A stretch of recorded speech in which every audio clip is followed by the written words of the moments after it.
Welcome back to Lonely Man BGs. In this video, we'll be taking a look at On the Underground, a route building game for 2 to 5 players with a playtime of around 60 minutes. The London Underground, first opened in 1863, is the world's first underground passenger railway. In On the Underground, your job is to develop this complex transportation system, and whoever earns the most points by the end of the game wins. Let's delve into some of the components, starting with the board. The board is double-sided, featuring the London Underground on one side and Berlin U-Bahn on the other.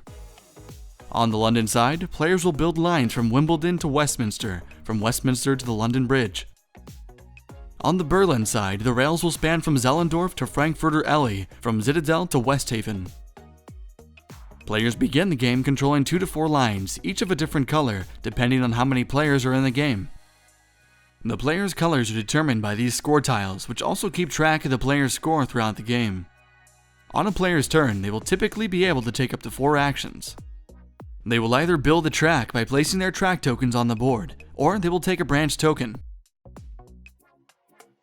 Depending on how tracks are placed, varying amounts of points are earned.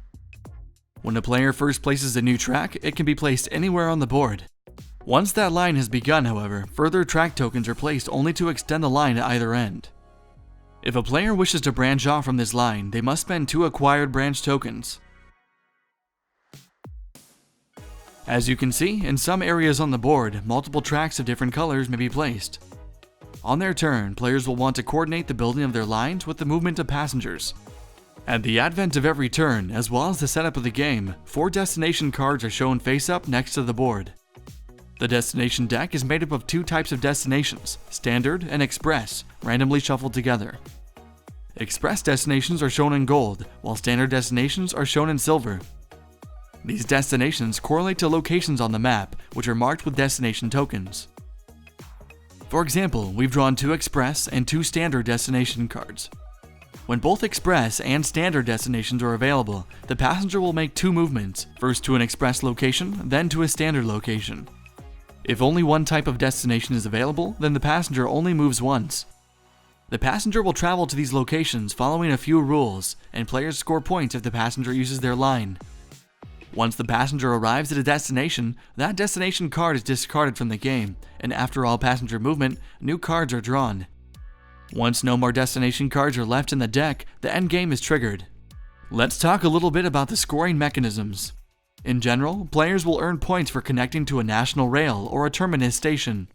In addition, there are special ways to score when playing on either the London or the Berlin side of the game board.